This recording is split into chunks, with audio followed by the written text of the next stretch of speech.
This is like an exact mix of a German Shepherd Pit Bull. And this will tell us, did she learn something and did I teach her something? Hello everybody and welcome back to the coolest dog training channel right here on YouTube. I'm Tom Davis, America's Canine Educator. Thank you for joining me right here today. Today we are in Richmond, Virginia, working with two different dogs in the same house, working on two different things. One of the dogs needs behavioral work and confidence building, and the other dog needs obedience and leash structure. So we're gonna be working on two different things. If you guys haven't yet, don't forget, subscribe to my YouTube channel and like this video, and I hope you enjoy it.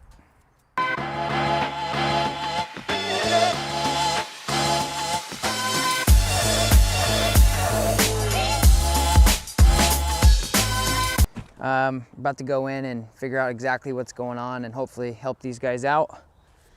So, here we go.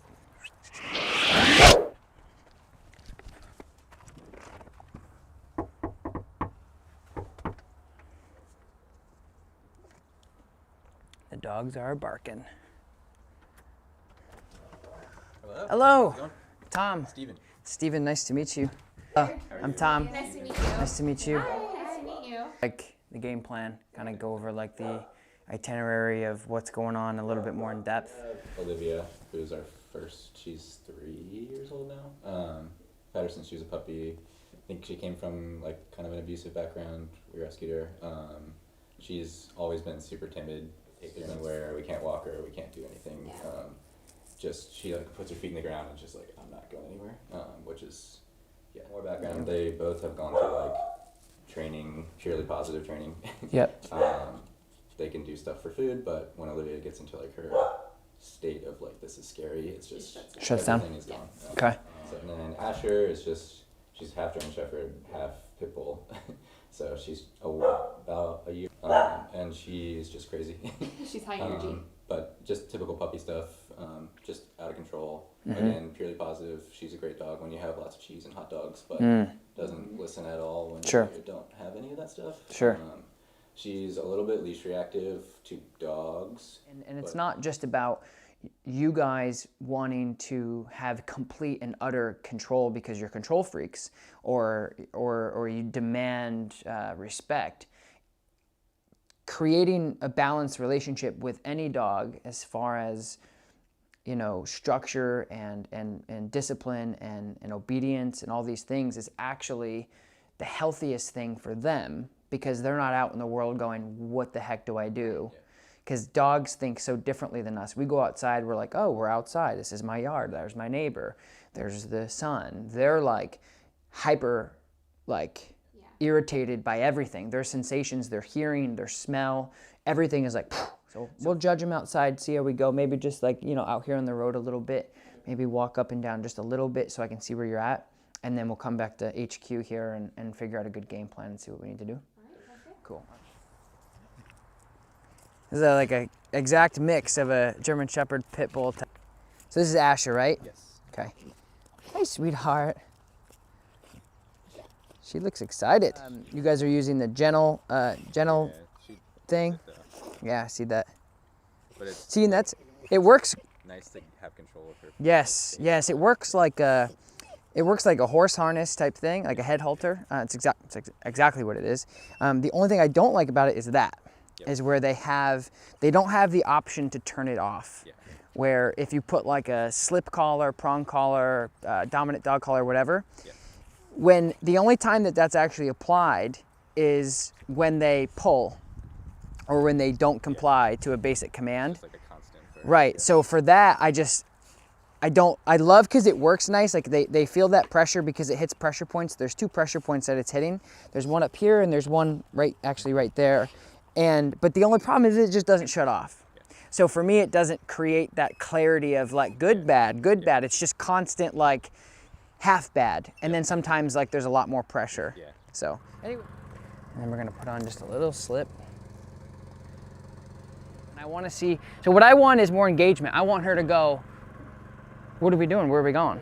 Where are we going? Right now, I mean, you can even see a little bit of a difference already where she's like, good heel. Good. Good job, sweetheart. Heel. Good. Sit.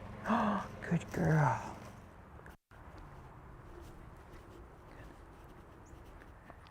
Good.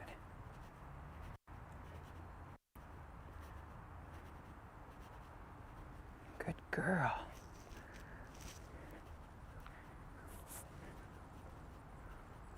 Good. Good. So now I'm going to do, because I just want to make sure, we're on the same page. And so now I'll take the slip and just put it right on her flat collar. Okay? And this will tell us, did she learn something and did I teach her something, or is she completely compliant with the equipment? What a wonderful girl.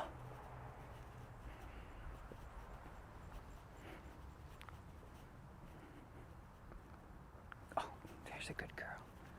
Good. It's beautiful, yeah? Yes. What a good girl. So there's no, and you can see in her eyes, she's completely like glassed over of like, there's structure here. Somebody's telling me what I can do and what I can't do. And so here, we've developed clarity quickly. And now, like, you can tell her and I's relationship, how calm and nice she is. I'm walking with one finger, and she's completely complying. And the most important thing about this whole thing is she's happier. The second thing is I'm not forcing her to do anything. I just said, hey, you're a little out of control, let's pay attention. Okay, and it's a lot better than that scraping and that, you know, now you can enjoy your dog, which is wonderful. And what did it take, like 10 minutes? So I'm gonna keep working her here on the flat collar, and then my job is done, and now it's your turn. Okay, heel. Good. So the most important thing is when we're trying to create and capture new behaviors, in my opinion, and that's the thing about dog training, it's not you're right, you're wrong, there's a right way, there's a wrong way. As long as we're all humane and we're all reaching the same goal of creating new behaviors filled with motivation and compassion and empathy, everybody's right, right? So in my opinion, I like to mark this behavior as I'm doing it so the dog captures it well, right? So just like with kids, 1 + 1 is 2 + 2, and you do it over and over, and then all of a sudden you learn your ABCs and your math equations. Same thing here. Good heel. Bam, good heel. So she's gonna go, I think there's something to this heel thing. So I'm trying to teach her behavior through using verbal markers in association with this marker. Does that make sense? Beautiful.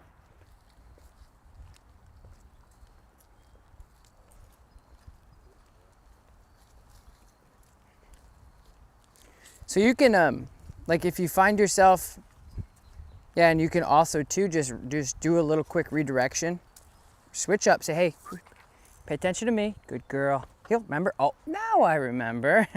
Good, sit. Good girl, right? No.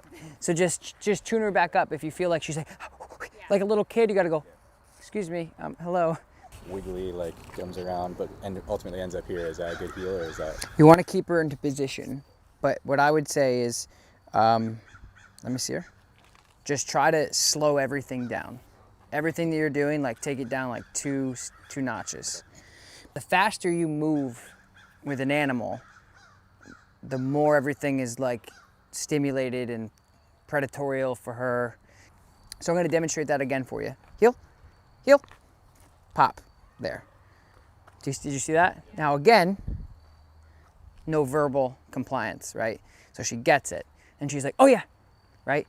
So now people will say like, you want to be 100% like fear-free and all that stuff. I agree to a certain, angle, but I also do want to administrate some sort of fear into her in a positive way, just like with kids or anything, right? We're like, if you do that again, X, right, whatever that is, whatever that punishment may be for the particular case. And they're gonna go, oh, I really don't want to make that mistake again because I'm gonna get a consequence. So that fear is actually, use fear. Don't be afraid of fear.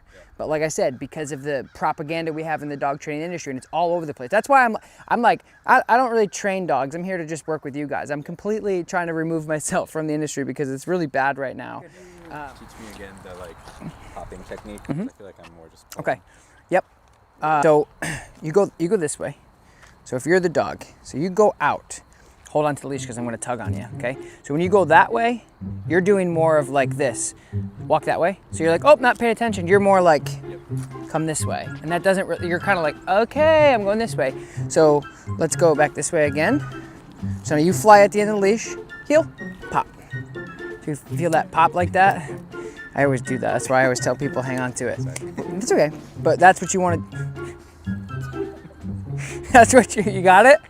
Okay, so that's the thing, is like I'm not doing it hard, I'm just doing it fast. So that's what you want to do, is just pop like this.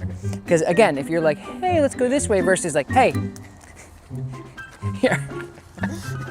All right, let's try it again. So this is Olivia.